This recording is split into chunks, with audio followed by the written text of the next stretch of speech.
I think people are maybe coming in a little bit late, but I want to welcome all of you to the Startup Competition Winners Showcase. I'm excited to welcome 3 of our amazing global upcoming startups here. Congratulations, everyone. And we are going to kick it off with David from SB Quantum. Did I say it correctly? Yes. And before I kick it off to you, I do want to welcome you to Fairfax County and Greater Washington region. I'm Anna Nissen, and I'm the Senior Vice President of Fairfax County Economic Development Authority. We are a founding sponsor of Quantum World Congress. Our president and CEO was instrumental in bringing this Congress to life, so we are excited you're here in Fairfax County, the center of quantum of the East Coast of the United States. So let's get started. All of these guys have 10 minutes. So if you have questions, please build that into the 10 minutes. We have a timer over here, David, who's going to signal you when you have a couple minutes left, but kick it off. Great. All right, thanks for the introductions. We're SB Quantum. I'm David Roiguet, CEO and founder of the company. So what I have here today for you is a repeat of what I did yesterday. Maybe I'm going to expand a bit on some of the topics, and I'm open to some of your questions that you might have or points that you want to deep dive on. We're a pretty small crowd, so please feel free to interact. And I've got the myotometer, the diamond myotometer running live, so I would invite you, like at the end, to come wiggle any magnetic object in front of it. I've seen people compare the magnetic signature of their watches and have a little contest out of it. Feel free to come at the end of the session. So at SB Quantum, we're building quantum sensing for Earth and space. We've been doing it for 5 years, and the main takeaway chatting with possible customers is that magnetics is very complicated, and it's a underutilized modality of seeing the world around us. It's everywhere. It can be used for some form of navigation. We're already using it for navigation in our daily lives. It tells us where the magnetic north is in our cell phones, and basically that's based on a worldwide magnetic map. The use cases are very broad. It can range from navigation when there's no GPS at all, like underwater, underground, in orbit. There is the magnetic field, so that we can steer our satellites' attitude systems. However, it's mainly used for very low precision navigation still. Another alternative application is exploration and mining, and basically the modern prospectors are looking to where to drill next. We need to find 300 to 500 new mines to find the critical minerals we need for the energy transition. So it's a huge challenge, and the prospectors are dealing with a very limited amount of data. So often they will start with magnetics because it's non-invasive. It used to be mostly by planes, surveys. Now it's more and more with drone platforms, as you can see here. And the kind of maps they gather is what you see here. And from that map, like, how could you tell which type of mineral is there? So actually, they combine with various sensing modalities. It takes months and months of field campaigns. It's a lot of logistics. So we're tackling that by developing a new drone platform which combines different sensing methods, which includes our quantum technology, which can actually perform multimodality of sensing, not only magnetics, but electromagnetics also, which will give you information on what kind of metal you have in the ground. And we're also combining with gravity sensing, which gives you information about the density. So having the best instrument in the world isn't the end game. At the end of the day, you're part of a platform which will generate its own noise. So we have developed ML-based compensation algorithms that run in order to screen out the effect of the drone platform. The end game, really, if I go back, is 10 times faster exploration process, so weeks instead of months, 5 times cheaper because less logistics, and 10 times the insights, since we can fuse together these different sensing methods. So we're beginning with magnetics. We're leaders of developing this portable technology out in the field. As I said, it's running live. It's probably detecting the cars as they pass by on the road nearby. And we've qualified the sensor at NASA Goddard Space Flight Center, not far from here, actually, and we'll be back next May. So yeah, as part of the MagQuest challenge, we're taking a first step on our long-term objective of tackling navigation, which is building the World Magnetic Model, as I was mentioning. So we're one of the 3 finalists. In a year's time, our magnetometer will be on a CubeSat, orbiting the Earth, and begin collecting the data to update that map, because the magnetic North Pole is moving through time. Coming back to exploration and mining, we've completed 9 land pilots in the north, in cold regions. We like doing surveys in the winter, actually. It's way more efficient, and there's no bugs, which is a key factor. And for magnetics alone, we're looking at a market of $600 million. And with the plan to expand to the other sensing modalities, our objective is to tackle this 60% of the exploration market, starting in North America, expanding in South America and Australia in the long term. So we're a team of 23 people based in near Montreal. We have advisors spanning from mining, from entrepreneurship with Neil through this Creative Destruction Lab program. I would encourage anyone to join that program, and Barry Sanders, eminent quantum scientist. The future, so right now we're prepping this magnetometer for space deployment, which will occur in the next year, making sure the quality of data is up to the NASA specifications. Next year, we're beginning integration into drone systems and fusing with gravity sensors. We're beginning with classical gravimeter technologies, but we will consider also quantum gravimeters technologies that are out there. Our objective is really to fuse all this data, the interpreted results into a data portal, so that we can effectively scale a solution, deploy worldwide, basically. And at the end, last year, 2027, this will really consolidate our product approach, multi-sensing product approach with electromagnetics sensing. So yeah, we're SB Quantum. We're looking for strategic investors in mining and defense. We're looking for beta testers of our sensor. We actually sold our first device. This is why all the team is smiling there. We just shipped our first device to Defense Prime in Europe. And we're looking also for pilot opportunities to deploy our magnetometer technology. So I would open up the floor if you have any questions or curiosities. Yeah, please feel free to ask. Else, if there's no questions, we can go hands-on. We've got it. The quantum tech is working right there. You can have a play with it.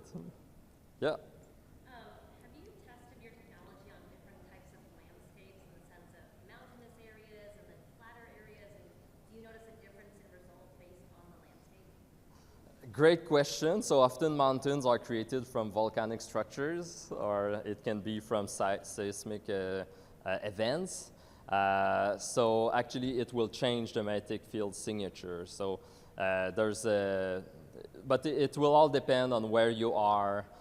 Sometimes it will be non-magnetic, but the mountains will also maybe be more dense, so you could pick this up with gravity. So really, this is where fusion of sensing begins to be interesting, because you could have lots of false positives in your exploration process. There was another question? Yeah, so how do you detect mineral composition using time-varying fields, and what is the relative frequency? Yeah, so this magnetometer measures the DC magnetic field.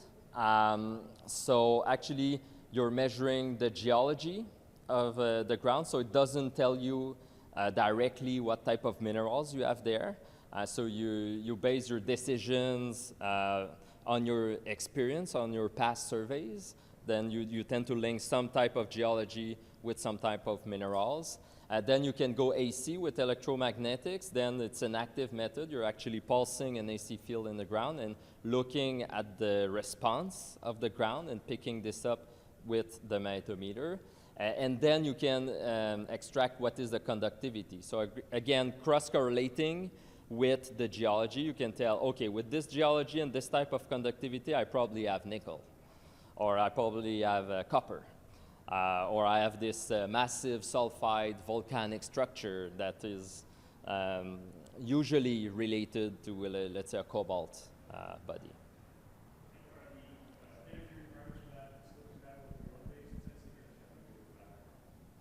It's fully compatible with drone deployment. It's not that power hungry. Like the sensor is working off a battery pack right now, so it's not that power consuming. And with the other instruments, actually, if we're in the tens of watts, it's still compatible with the drone system. It's not a deal breaker for them. All right.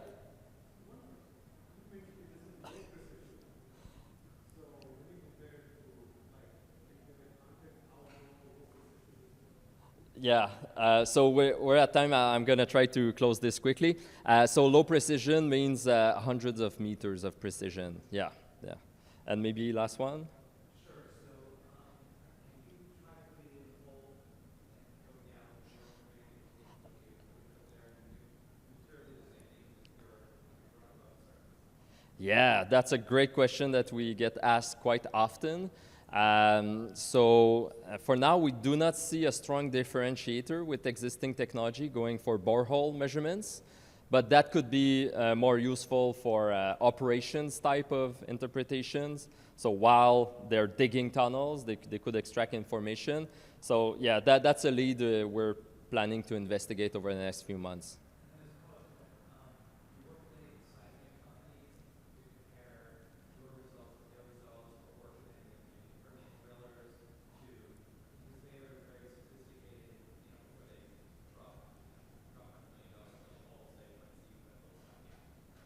Yeah. Yeah, seismic usually is used for oil and gas industry, less so for critical minerals. So it doesn't highlight really the geological structures. So we haven't looked. No. No. No.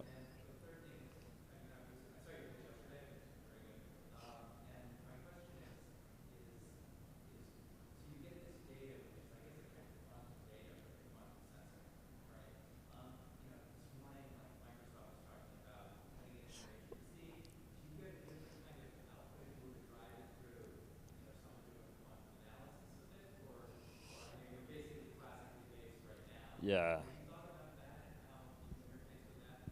Yeah. Our measurements are classical, like any sensor. It's really the way that we process the information that's based on quantum mechanics. If we were to entangle multiple sensors at distance, this is a pretty difficult problem, I would say, and still at the very low TRLs. Yeah. All right, thank you.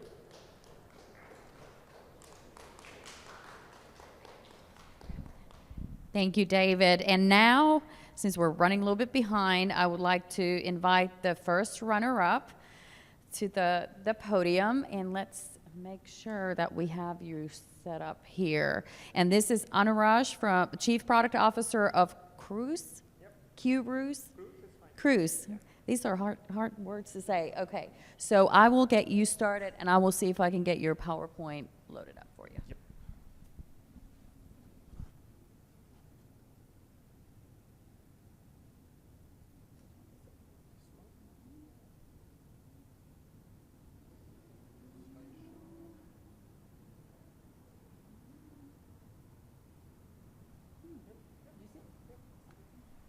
Hi. So let's get started since we are a bit behind time. I'm Anurag, and I'll be telling you about Cruise. And at Cruise, what we are doing is we're accelerating the research and development of quantum technologies. And the tools and techniques that we use are based on classical machine learning and classical digital twins.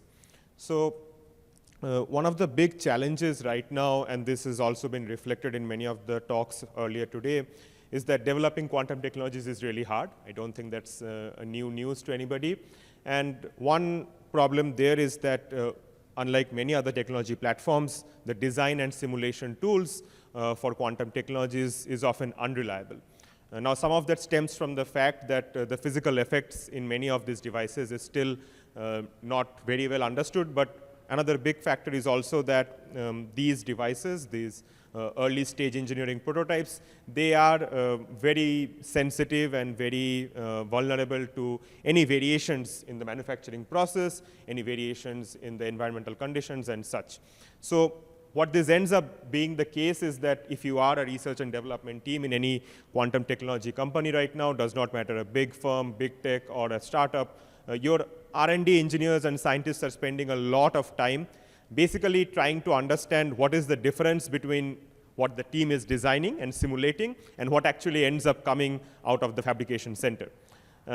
What we do is we basically build classical AI tools that can make these simulations match the reality. So this whole gap that you have between design simulations and what you end up fabricating, we have tools that can help you bridge this gap, and essentially that significantly accelerates your research and development process.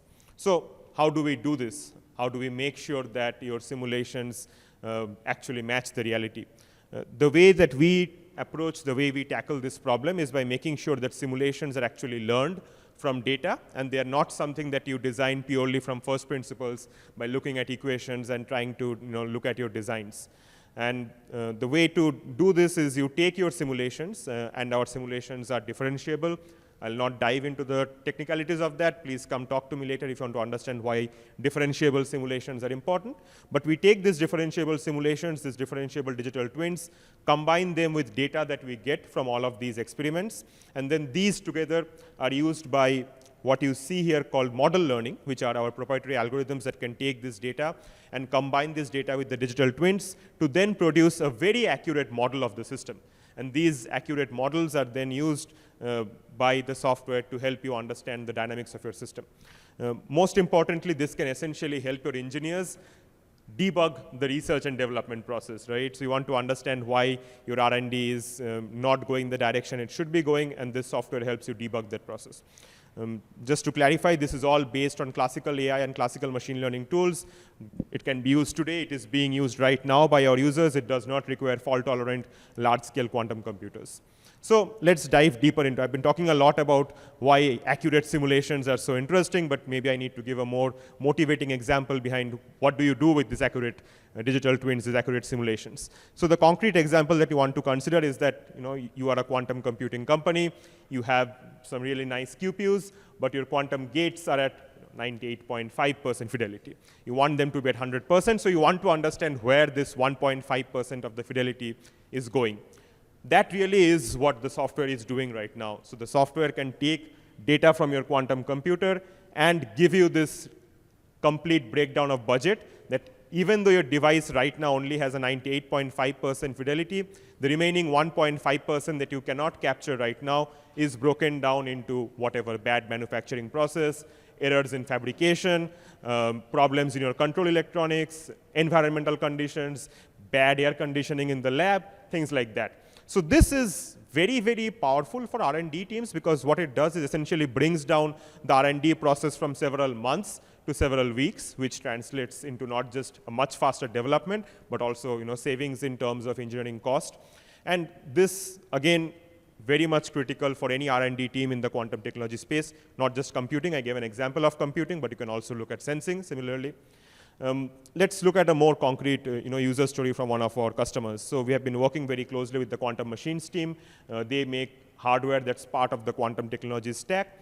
And they are, they were trying to use our software to essentially understand that they have this data from bad 2-qubit gates that differ from the ideal situation. And what they really want to do is to use the software to uncover or recover the physics that tells them that, okay, this data looks bad and not ideal because A, B, C, D physical effects. And we did that, they used, or rather they did that, they used our software and they were able to create a digital twin with the software which could match what they saw in the experiments with up to 99% plus accuracy. What this essentially means is that they can then use this digital twin to help them understand that these are the factors we need to improve on because these are currently affecting the fidelities of our systems. And they can do all this from very simple data that they can take from their experiments. They don't need advanced scientists sitting down for several months trying to run many different abrupt experiments, many different exotic experiments trying to understand the devices. So let's talk money. How do we make money? It's pretty straightforward. We are a software company. We sell software licenses, annual licenses of our software. They can be either installed on premises for the customers, which is very important because this is a very IP-sensitive field, developing new physics technologies, so it can be installed fully within the customer's premises, or it can also be in the cloud if you're comfortable with that. We sell directly to customers, but we also have partnerships with many major players in the ecosystem, both OEMs providing different parts of the stack, as well as full stack turnkey quantum computing solutions. We have a lot of users and customers within the, so we are a European startup. We are really a vibrant member of the broader European quantum computing community, quantum sensing community. We have academic collaborators, academic users, commercial users, and we also are part of various consortiums that provide turnkey full stack quantum computing devices to end users. So these are HPC centers, commercial R&D centers that are starting to adopt quantum computing devices for their applications. So very quickly going through competition, don't want to dive very deeply into it, but just want to highlight the part regarding model learning, which is the proprietary algorithms I was talking about previously. Really, that is something that is very unique to us. Nobody else in the market does that right now, being able to take your quantum computing engineering prototype and tell you these are the things you need to improve to really go from generation 1 or 2 to generation 10. And that's something that is very unique to the solutions that we provide. Looking slightly bigger, so the market that we are actually targeting is the data-driven simulations market, because good for us, this whole challenge of how the simulations and the reality don't often match is not just unique to quantum technologies. So quantum technologies is a new field, so we feel that pain more strongly here, but it's not just unique to quantum technologies. It's a very big market that is currently dominated by companies established in the 70s, 80s, so companies like ANSYS, MathWorks, and such. And these are companies that were established before data and AI became commonplace. So they are really ripe for disruption right now, which is why we have already started expanding into not just quantum computing and sensing, but NMR, MRI, silicon photonics, and such. So maybe let's skip this. We're not really talking so much money. Let's come to the final slide because I'm wrapping up. So we are roughly 2.5 years old, 22-member team based throughout Europe, UK.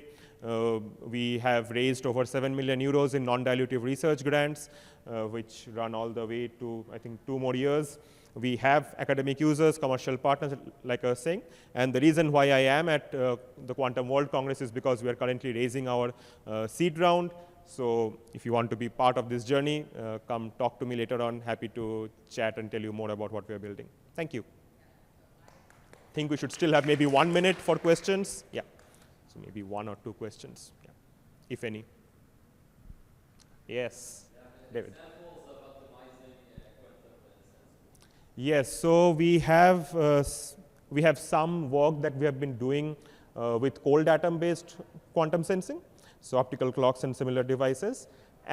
But we also have work with diamond-based devices, but there most of our work has been on quantum computing. So NV-based quantum computing, for example, you'd know the common names.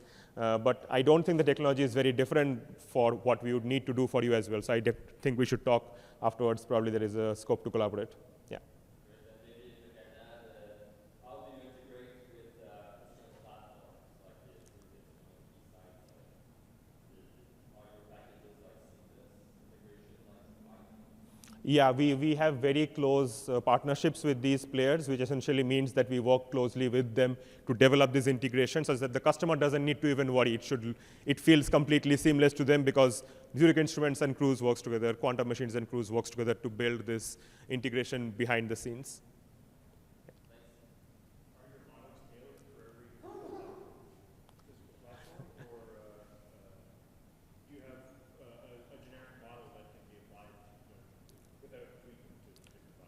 So parts of the model are generic and they are abstracted out. Most of the algorithmic parts of it are generic and abstracted out. But we also have very tailored modules that are specific to individual platforms. And here we really work across the chain. So we work with superconducting qubits, ion traps, Rydberg atoms, NV systems, spin qubits, all of it. Yeah. It's actually very data efficient because our models are not black box neural networks, but they're all physics-based differentiable models. So they are designed to be very data efficient because we don't expect to have, like a million images of cats. Yeah. I think we are running out of time, so I'll wrap up. Thank you again. Yeah.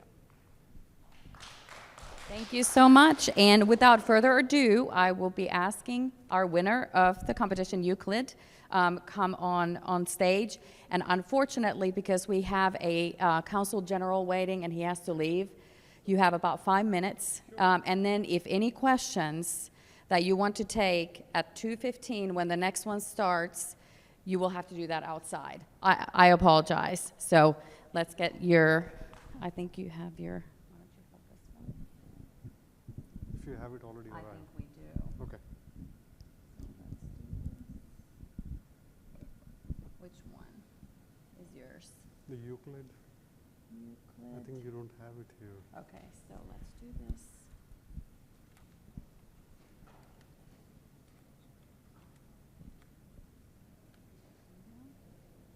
There you go.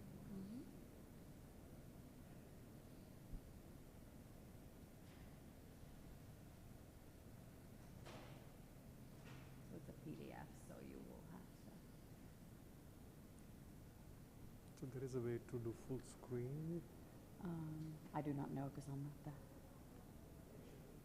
Hey, why don't we move forward because we have to stop in like 5 minutes. No. How do you do full screen in You PDF? go to view. Oh, there you go.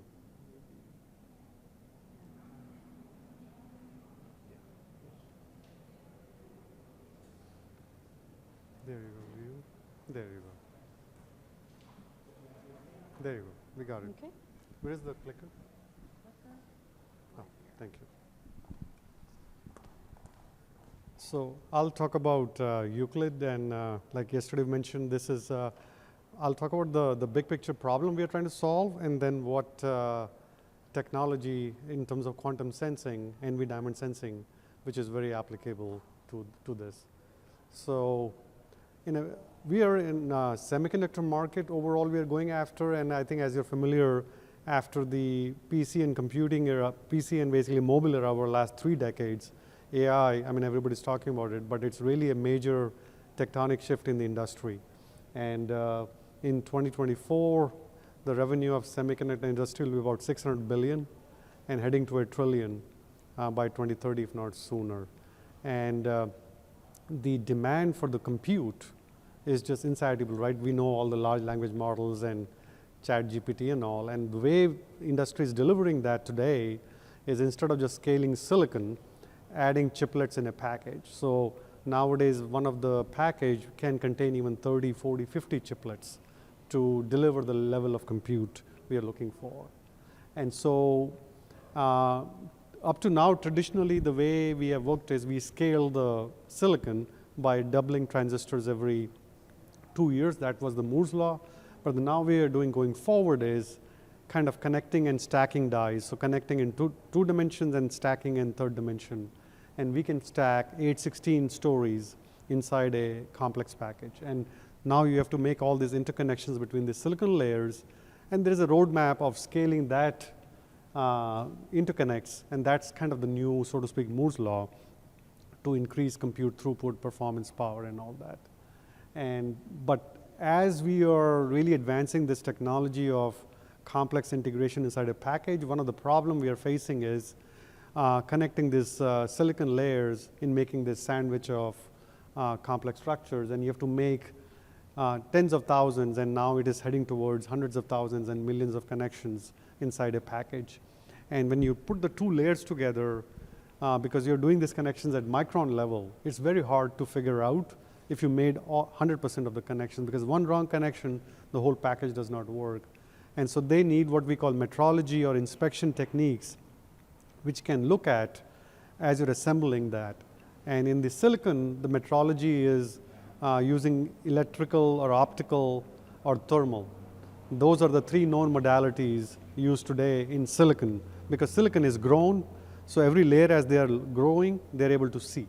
But in package, because you're putting two layers and the layer on top can be 100 micron, you cannot see through. So that's where really the quantum NV diamond sensing magnetic technology comes in, because magnetic fields permeate through layers. You're able to see by putting a sensor on the top of two basically silicon layers, and you can get a wide field of view, and you can detect any open shorts if there are in the system. And more importantly, you can do this at a very high speed, and you get 100% coverage. So this can address the gap, what we call, which is in the inline. Inline means during the assembly process, as you're constructing this 2.5D, 3D structures of layers of silicon or chiplets, that's where you will deploy this. And this is a pretty standard in the semiconductor industry to have this, what we call inline inspection metrology and process control. And again, in a nutshell, the way this technology works is being able to measure this, what we call differential magnetic fields. We're able to see, for example, if all the contacts are made properly, there is a certain bias magnetic field signature baseline.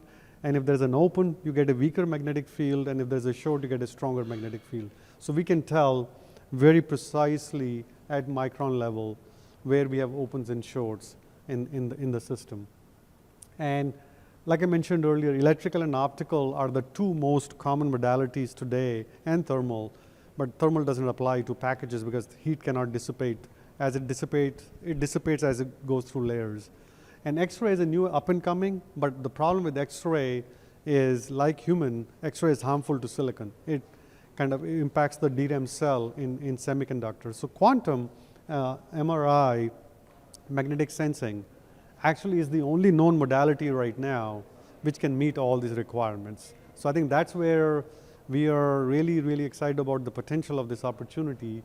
And what we have done up to now, last couple of years, we have built this machine which we are shipping as we speak, which is used in universities around in geosciences and bio applications. And we have this more advanced setup in the middle, actually in a lab not too far from here in College Park, where we are using that for really on boards and silicon and packages, working with some of our strategic partners. And our plan is to go to market with this inline inspection system, which will go in the advanced package assembly. And this is a very large market overall.